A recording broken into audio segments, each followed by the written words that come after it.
الگ بات ہے. پھر وہ سیکیورٹی کے نقطہ نظر سے پھر تو ہمارے حضرت کی سیکیورٹی اتنی سخت تھی کہ پہلی صف میں ہر آدمی کو بیٹھنے کی اجازت نہیں تھی. لوگ بڑے اعتراضات کرتے تھے کہ پہلی صف میں یہاں امیر غریب کا فرق ہے, اپنے بندوں کو بٹھایا جاتا ہے. تو اپنے بندوں کو نہیں, وہ سیکیورٹی کی پیش نظر, کیونکہ کوئی بھی اجنبی آدمی آ کے کچھ بھی کر سکتا ہے. وہ سیکیورٹی جیسے حرم میں ہوتا ہے, حرم میں امام کعبہ کے پیچھے مخصوص لوگ ہی کھڑے ہوتے ہیں.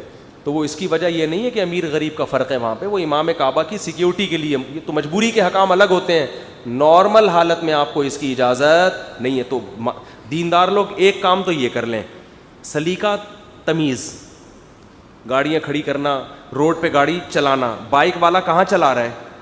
فاسٹ ٹریک پہ 3-4 بچوں کو بیگم کو بٹھا کے ادھر کو چلا رہا ہے. ابے یہاں سے اوورٹیک تیرا باپ کرے گا, یہاں سے اسپیڈ سے آتی ہوئی گاڑی کو رانگ سائڈ سے جانا پڑے گا, اس میں حادثے کا خطرہ ہوتا ہے, تم تھوڑا ادھر کو چلا لو. نہیں جی, وہ اس کو مذہب کا حصہ ہی نہیں سمجھتے.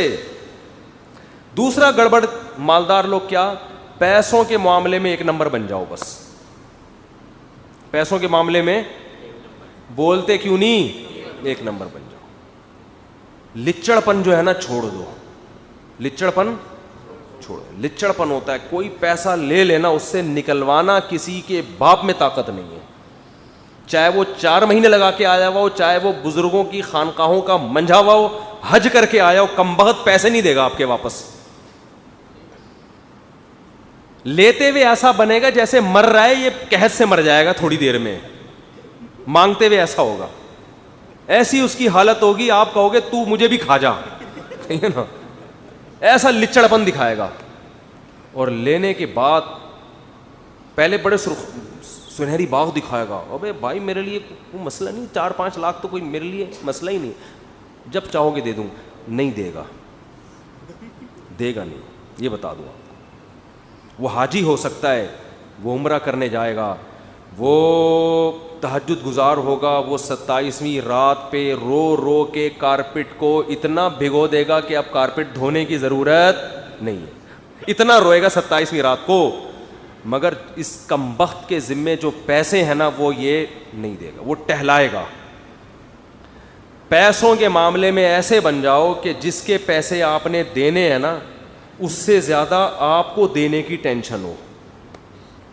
یہاں بھی میں تعریف کے لیے نہیں کہہ رہا, اللہ کی قسم, میری تعریف کے مقصد نہیں, صرف بتانے کے لیے کہ تاکہ سیکھ لیں. جتنے راشن دکانوں سے آتے ہیں نا ہمارے یہاں, مالک مکان کو میں کرایہ دیتا ہوں, آپ ذرا ان مالک مکانوں سے جا کے پوچھیں مفتی صاحب کا رویہ کیا ہے.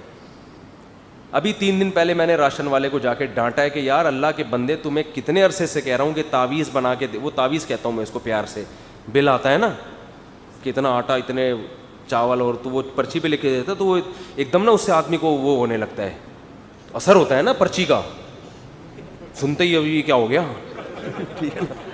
تو وہ تعویذ ہی ہے نا, گلے میں لٹکانے کی بھی ضرورت نہیں, ہاتھ میں آیا اور آدمی عجیب اوسان خطا ہو گیا, یار یہ کیا ہو گیا, مہنگائی اتنی اسپیڈ سے بڑھ رہی ہے. تو میں اس سے پیار سے اس کو جو بل ہے نا اس کو کیا کہتا ہوں, تعویذ.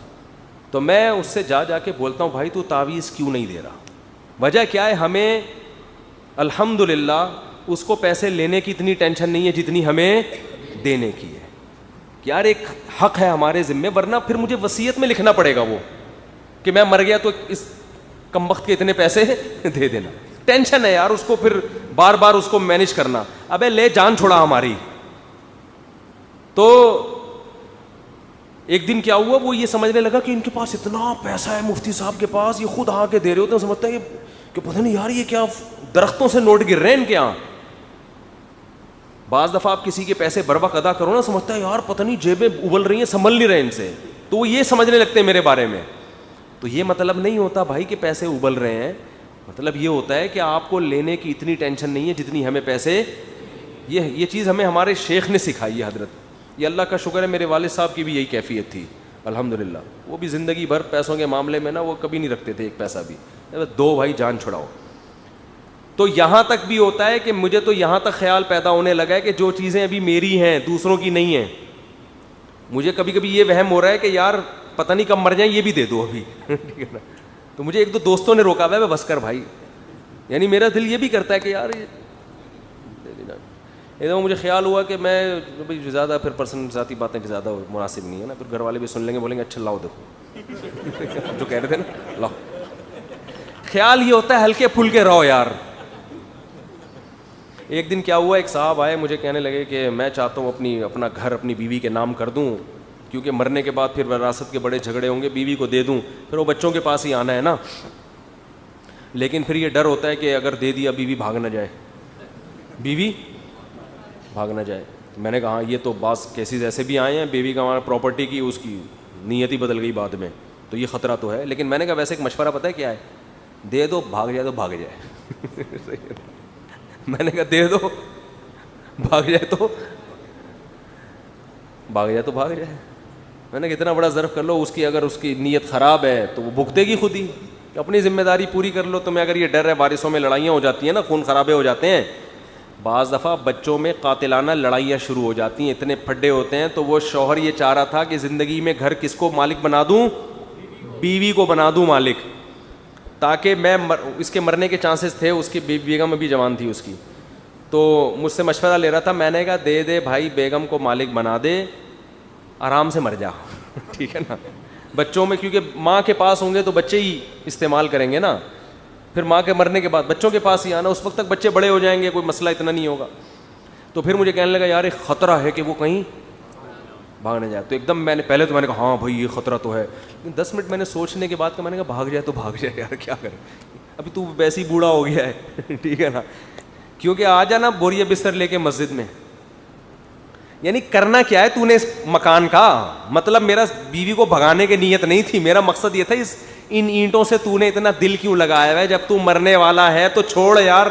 بیوی سے جو فائدے تو نے اٹھانے تھے وہ اٹھا لیے. بڑھاپے میں بے وفا عورت تو ویسے بھی کسی کام کی نہیں ہوتی نا, وہ نہیں بھی بھاگی تو کیا خدمت کرے گی, تو چل چھوڑ, دل بڑا کر لے, لڑائیوں سے تو بچ جائیں گے. یہ بھی ایک پیکیج ہے, لیکن یہ بہت سوچ سمجھ کے, اس کے لیے دل گردہ تھوڑا ضرورت سے زیادہ بڑا ہوگا تو پھر اس پیکیج پر عمل کریں, ورنہ نارمل لوگوں کے لیے یہ پیکیج نہیں. یہ ان لوگوں کے لیے جو دنیا کو بہت زیادہ مسافر خانہ سمجھتے ہیں, جو یہ سمجھتے ہیں بیوی اگر مکان لے کے بھاگ بھی گئی تو کوئی بات نہیں, بچوں کو بھی ملے گا نا, وہ قیامت کے دن خود بھگتتی رہے گی اللہ سے, ہماری ذمہ داری پوری, ہم ہلکے پھلکے الفلاحیہ مسجد میں بستر ڈال کے سو جائیں گے. مدنی مسجد زندہ باد, سہروزہ 4 اتنے پیسے رکھ لو کہ 4 مہینے لگا سکو, ہنسی خوشی زندگی گزاریں گے اور کیا. لیکن یہ تھوڑا زیادہ ہیوی ڈوز ہو گئی ہے, اس کے لیے بہت زیادہ دل گردہ بڑا ہونا چاہیے. لیکن بعض لوگوں کا ہوتا ہے ایسا, اتنا بڑا بھی ہوتا ہے کہ بھاگ بھی جائے تو کوئی ٹینشن کی بات نہیں ہے, کوئی بات نہیں, انہی کے لیے بنایا تھا ہم نے. خیر یہ سوچ سمجھ کے اس پیکیج پر عمل کریں. تو نبی کو تانا دیا گیا مجنون ہونے کا, نبی کو تانا دیا گیا شاعر ہونے کا. سوال دینے جلدی سے, تو یہ تانے آج بھی دیے جائیں گے. میں نے ان ایک تانے کو ڈیفائن کرنا تھا, اس کے دلائل بیان کرنے تھے, لیکن وقت بہت زیادہ ہو گیا ہے. پھر کبھی انشاءاللہ تعالیٰ. بینک سے 1000 لون لینا کیسا ہے, جائز حرام ہے, گاڑی بھی نہیں لے سکتے. سودی بینک سے, اسلامی بینک سے لے سکتے ہیں. مفتی صاحب